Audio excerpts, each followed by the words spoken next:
I have tattooed on my arm, holy, hungry, and humble. And the reason why I have that is because every morning I wake up, I want to be clear why I do the work I do. And it's my reminder. I don't need a person to remind me. So when people, because you're going to have confused friends, you're going to have haters, you're going to have them out there and they're going to say, oh, he doing this because of this. He doing this because he want to be seen. He doing that. But that reminds me, God, we know why we doing this. Just use me today. As I get in this car, use me. Have somebody call me, use me. Because I'm going to get out here and do your work for you. And I'm going to make sure that lives are being changed. Because my goal is, when I get to heaven, I want God, not man, but God to say, job well done, son. Well done. And I don't want him to open the door and say, all this was for you. You just didn't go after it. What's going on, winners? Hey, welcome to another edition of the Purpose Experience, and I am here with another person that's going to bless your socks off. Listen, when I tell you this man is amazing, I mean, he is simply amazing. Hey, listen, if you ever think about like one individual that can be a blessing to the community, know what they're doing with their money, a great husband, a great father, a man of God, I mean, a great businessman, an entrepreneur, we got that person all in one individual. Yes, sir. So no matter if you are listening to us from the UK, Scotland, the United States, no matter where you're from, I believe that you're going to get some principles that's going to bless you here today, because we are here with none other than the young, great Larice Purnell. What's going on, Larice? How you doing, Dr. Willie? Good to see you, man. Thanks for having me on, man. No problem at all, Glad man. to be with you. As I mentioned, to the people, you are doing so many great things, and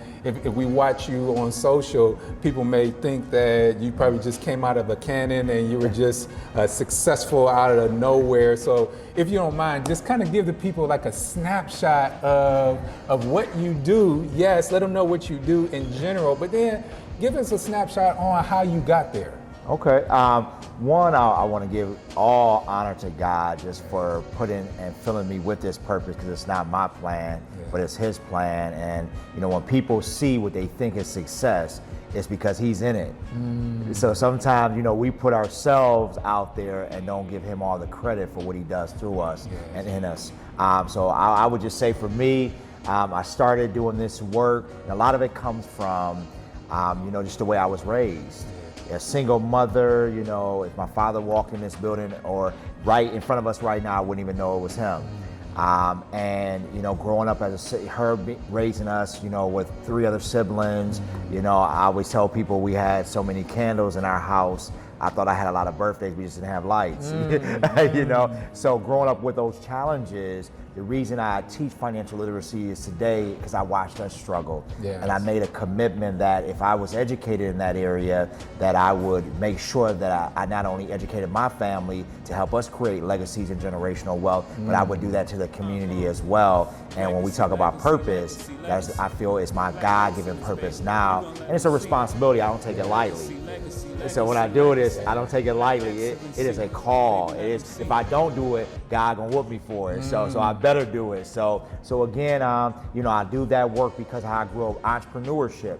But when I grew up on Kinsman, there were entrepreneurs that looked like me that owned the gas station, owned the corner store, owned the barber shop. So those guys would let me come in to get off the streets, to sweep the floors, to pump gas, to put groceries in the back of cars. But that's the stuff that saved my life when I look at it. It showed me discipline. It showed me work ethic. So I feel like, I have to give back to other entrepreneurs because I know the value of how they impact not just their street, their neighborhoods, their communities. So again, that's important to me. That's a blessing to hear. Now, was there a particular moment that comes to your mind that kind of sparked the flame to get you to that point? Like what really transpired to where it was like, no matter what, I'm gonna pursue my purpose. I'm not gonna allow anything to hinder it or get in the way? Or how did you get to that point?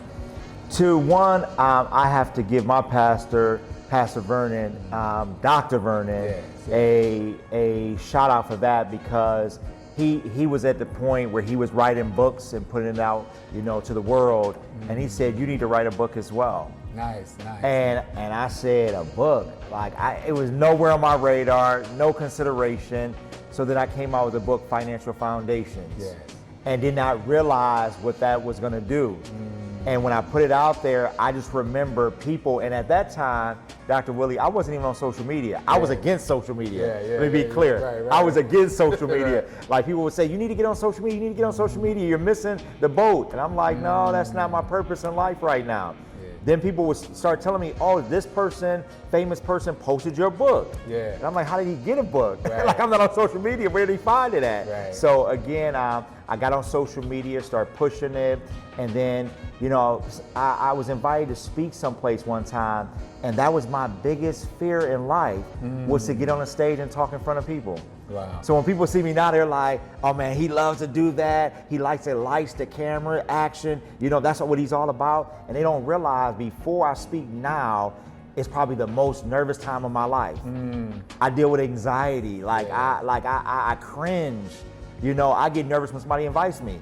Like, okay, I want to do it, but I'm nervous. Like, am I going to say the right things? Am I going to really represent God and the mission that He's given me? So again, you know, just didn't know that. But one day I did it, and when it was over, people came and I had a line. The only line I ever saw was my pastor's line.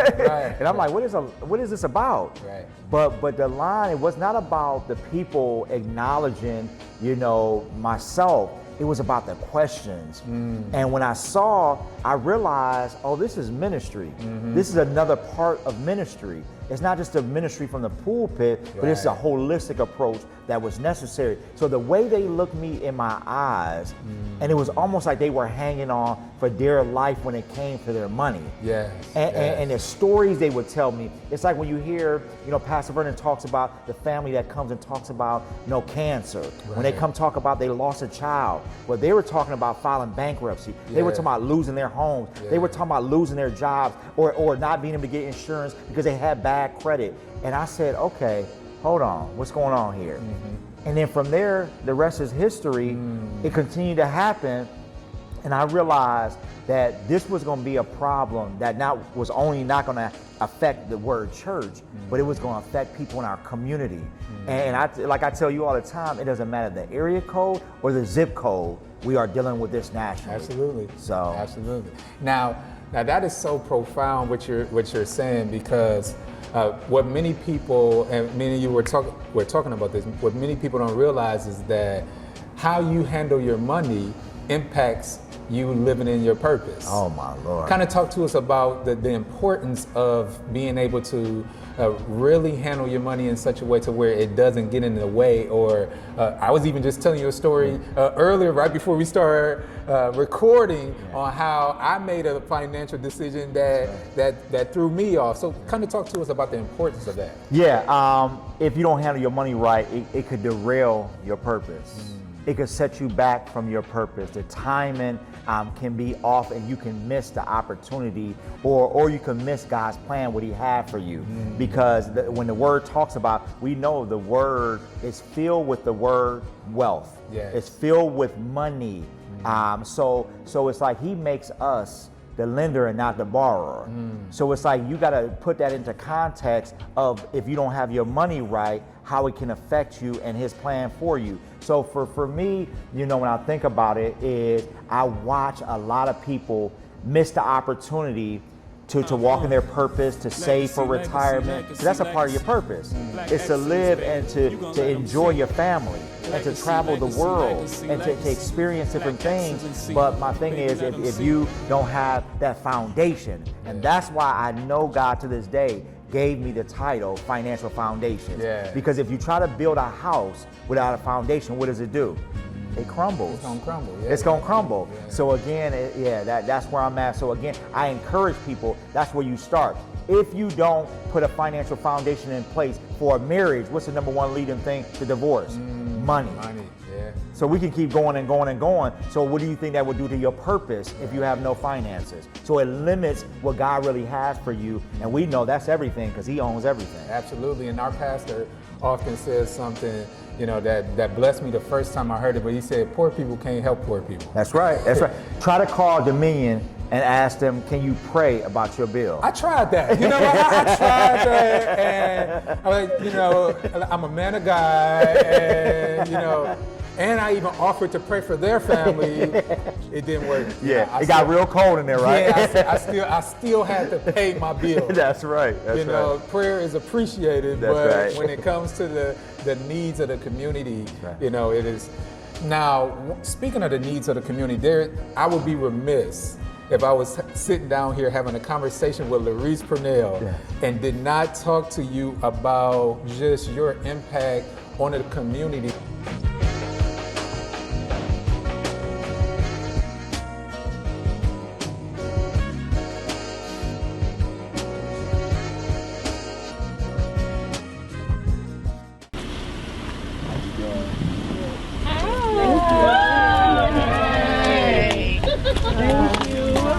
Hey, Terry. Thank you. Welcome home for the holidays. Come here.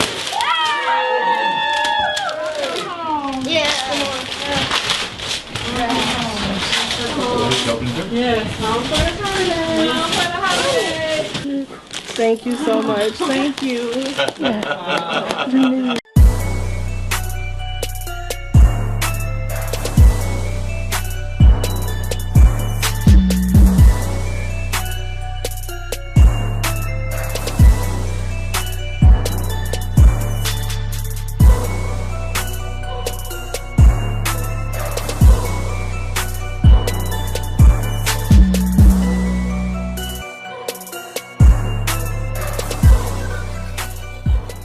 Like I have been in a position to where I've been able to sit and actually watch God move in your life in some wonderful ways, some ups, some downs. I've been there.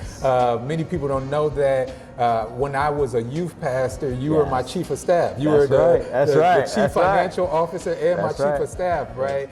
And I was able to see you launch the real Black Friday, everybody, the real Black Friday, right? Larice, we love what you're doing. You also created an organization called The Real Black Friday. Can you tell us about its purpose and the impact the organization has had on your community? Yeah, so the purpose of it was to bring awareness to Black-owned businesses right here in Northeastern Ohio. Since our inception 7 years ago, we have impacted over $5 million right here in the community. Wow. We've impacted over 500 to 600 businesses. But I'm going to have you go with me during NBA All-Star Weekend right here in downtown Cleveland. The first time in NBA history, we hosted where 250 Black-owned businesses. There was a spend of $633,000 all under one roof during that weekend. It had never been done in the NBA's history. Amazing. Bravo. That is awesome, dude. Legacy, legacy, legacy, legacy. Black excellence, baby. You gon' let them see. Legacy, legacy, legacy, legacy. Black excellency. Baby, let them see. For those of you who heard of the Real Black Friday, you saw what happened in Cleveland during the All-Star Weekend. My goodness, it was just amazing.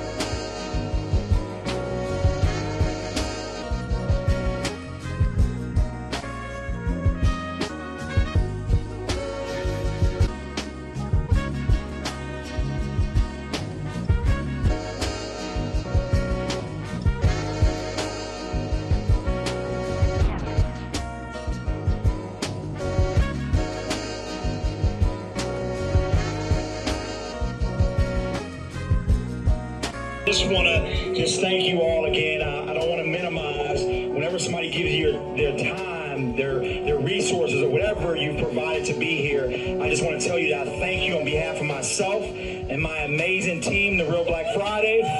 But to see where that started at, and to see what you're doing, like with the different franchises, like with the Black Box franchises and everything that you're doing, even with the CLE consulting. I got my taxes done, you know, from you guys. You know what I mean? Like, and where we are right now, like like we're here at Glen Village, and it is this area that we're sitting in right now, people, is full of entrepreneurs, black entrepreneurs. This incubator right here is all black entrepreneurs, and I'm like, man, this man has been just so valuable to our community. Kind of talk to us about the importance of really helping the community and how you were able to pull that off. So now I'm a Christian through and through, but I want to apologize that our people are behind. Statistically, the black community, our net worth is less than $10,000. The average white family is over $130,000. Wow. So we have some work to do. So right now, I tell people I'm on assignment for our community, and I don't have time to play with you. Because our generations are going to be affected. By the year 2035, they predict that our black family's net worth will be in the negative. So again, this is, for me, is not a game. When I go on the stage, I look people right in their eyes. I tell them I don't care what your title is. I do taxes every day. I don't have to read statistics. I deal with statistics. I have NFL clients down to people who clean toilets. So I get to see it at all levels. And I'm telling you, it doesn't matter. It's about your mindset and your discipline. So the work that I do, again, I understand it's necessary. Like I talked about, if black entrepreneurs don't exist in our community, then who are our kids gonna look up to? Because nobody else apologizes about prioritizing their communities. You're never gonna hear a Jewish person say, we don't leave our community and I'm sorry I don't support you, because it's just what they do.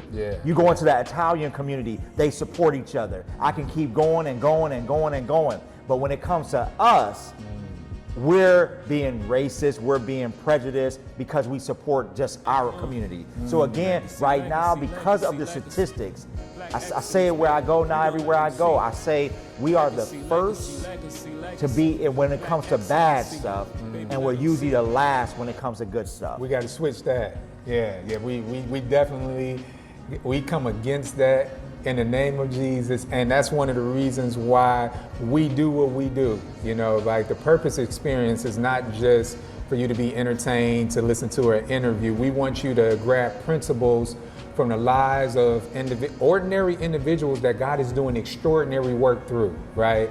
And I want you to grab these principles that you're learning from this interview and any of the other interviews that you may get from the Purpose Experience and use it and apply it to your life in such a way to where that statement will no longer be true. Come on. We got to do what we got to do to where you can never again say that our net worth is going to be in the negative or any of those other negative things that we just mentioned. So I just wanted to pause for the cause and say that because, yeah, we had enough entertainment.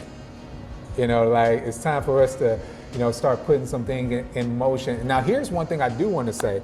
I applaud most people that's watching this or listening to this podcast.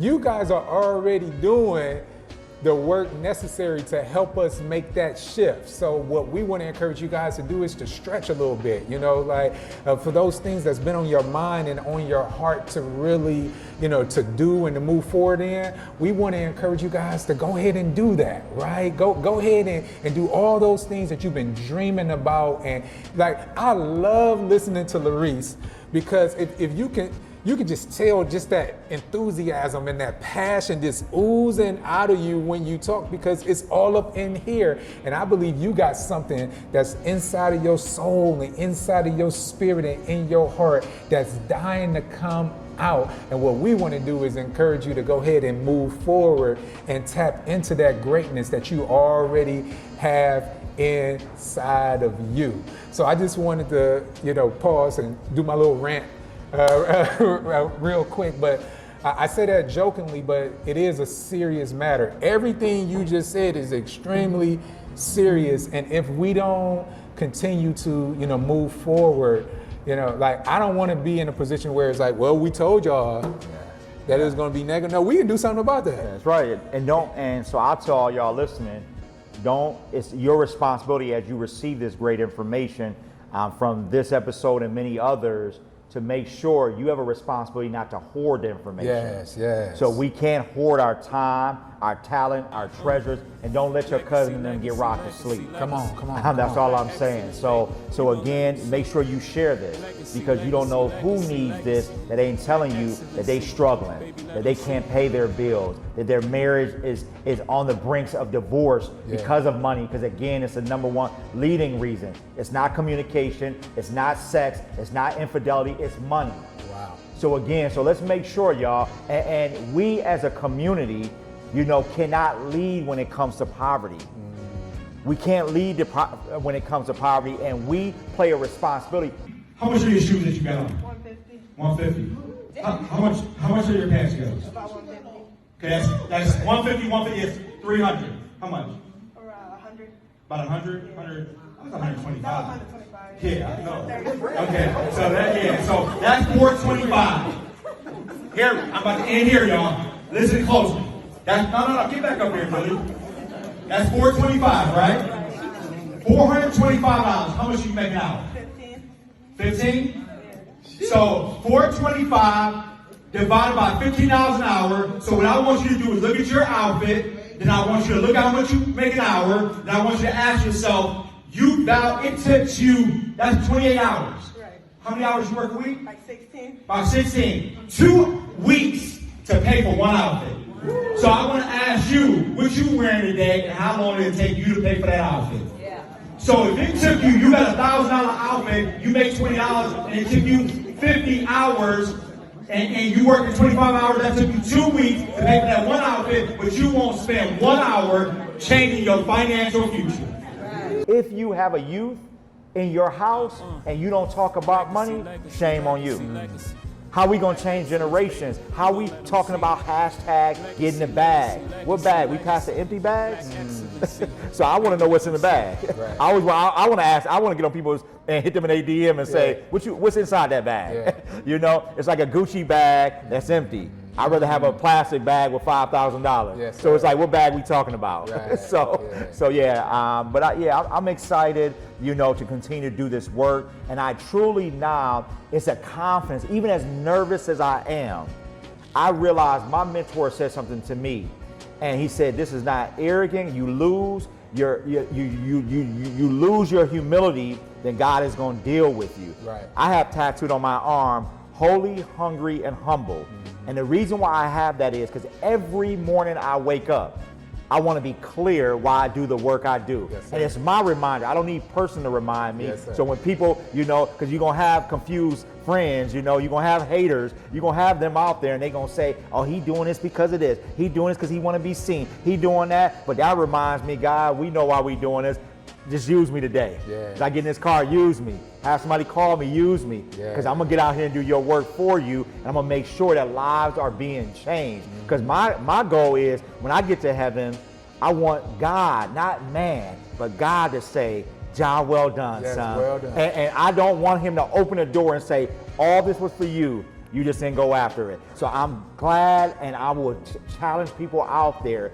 The saddest thing to do is, how many people do we have that are in cemeteries now that have died with their purpose? Yes. Like, what do they say? What is that dash? What do you want that dash? You were born in 2002, and then you have the dash. Yes. Until you get that death date, what do you want that dash? That's your purpose. Absolutely. Yes, so that should be your biggest prayer. I agree. What you just mentioned is similar to a quote that Dr. Miles Monroe stated. He said the greatest failure in life is not death, but is being successful in the wrong assignment. Ooh. The greatest failure is being successful in the wrong assignment. And then he said the greatest tragedy in life is not death, but it's life without purpose, right? So it's one of those things where when Larice was just talking to us about that dash, everybody, like we don't, as you mentioned, we don't just want to chase the bag, chase the purpose and let the bag come with that. I'm gonna say that again, chase your purpose and then the bag will come with that. We don't need individuals who just, now I'll be honest, some of you guys are so multi-talented that you're not actually doing the wrong thing on purpose. You know, you got some people, y'all just got so many gifts where it's like, well, I know how to do hair, and I know how to do landscaping, and I know how to write, and I mean, like some of you guys just got so many gifts to where it's like, well, I can do this, so let me just do this. And unfortunately, you allow other people to kind of guide you and tell you what you should do because they see a gift inside of you and they say, well, if you do this gift, that's gonna help me more, right? So you have other people telling you, well, you need to do this because that's all that they see. They don't know all the things that you have inside of you, and they don't know the specific assignment that God is giving you in this season of your life. I'm not telling you that you can't do different things in life, but what I am encouraging you to do is to make sure that what you're doing is the assignment that God is giving you in this season of your life, because if not, again, the greatest failure is being successful in the wrong assignment. And speaking of failures, man, what would you say is the greatest mistake that you made throughout your journey that you want the listeners to be aware of? I want to back up one before I answer that Yes, question, because you said something that was so good. I'll tell you, I had the opportunity to be a part of the cohort for the Cleveland Foundation, and it was a philanthropic cohort to learn how to be a better philanthropist. And a thing that changed my life, Dr. Willie, was they had us create a personal mission and vision statement. Yes. And I said, well, companies do that. Well, and the explanation was that keeps that company on task to make sure if they build automotive parts, they don't start building hard parts. Right. Or they don't start building things for building. They stay on car parts. And I said, okay, that makes sense. And when I created that, and that was through prayer, because I said, when I create this, I want to make sure it's in alignment with God's plan for me and not my plan. Yes. Because I knew it was going to guide me for the rest of my life. So this was big. So this was going to be, this mission statement was a guiding factor to my dash. So it wasn't something that was going to be temporary, because how often does a company, even when they change their building, they change their people, they never change their mission. Yeah, the mission is the same. It stays the same. So when I created that, now what that did, you know what that did for me? It made sure, if you call me and say, Larice, can you come teach here about such and such and such? I want you to teach about health. No, because it doesn't match my mission. Right. You Is call it me financial health? What type of health? Yeah, Financial health. I'm Right. there. Right. But it even taught me how to give. Because, you know, if you call me and say, Larice, I want you to give to something that's over in Haiti. God bless Haiti, but if it doesn't have to do with entrepreneurship and wealth development and families, no. And no is not a bad statement, as long as you're in purpose and you're just not being a selfish individual. I agree. So, to me, no is an acronym. Next opportunity. I'm gonna use that. I'm gonna give you credit the first time. Don't give me credit, because I don't know where I got it. So again, for me, that was life-changing. So even my children, it sits on my desk. It's in a glass case, and it tells you what my staff knows, my mission, because you can't work for me and you don't understand it. Because you're a representation of me. So I want people to say, what is that guy about? Oh, I'm very clear. You know, Larice Purnell, this is what he believes in. Everything he does aligns to this. So when people say they make the comments, and I have to say, because we're going to talk about failures, I would tell you that, you know, I'm not out here operating unclear. So when people see growth and they see impact, and they see dedication, they see sacrifice, it's because I'm walking in my mission that I wrote, that I know it's from God. I know my values. I know what I stand on.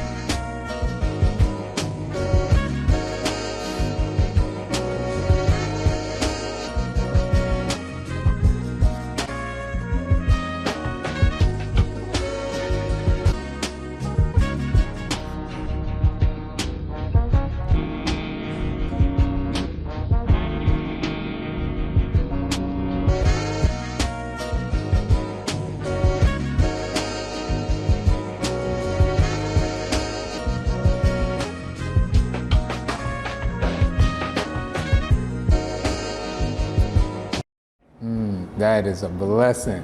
Well, family, I don't think we can put it no better than that. Lord knows that we didn't even scratch the surface on so many things that we can. Listen, per usual, if we get 1,000 likes, go ahead, give us 1,000 likes. If we get 1,000 likes, so put in the comments, say, hey, we need to have another conversation with Larice. We need to break down some more things with Larice Purnell. Put it in the comments, let us know, and then we'll talk to him again, and we'll have another conversation with him. But listen, make sure that you guys take what he was talking about and apply it to your life. And as he mentioned earlier, share this with somebody that you love. Don't allow this to be a situation where you just take all the information for yourself. Make sure that you share it. This has been another edition of The Purpose Experience. I'm Dr. Will Patton with Larice Purnell. Love you guys, and we'll see you next week. Be blessed.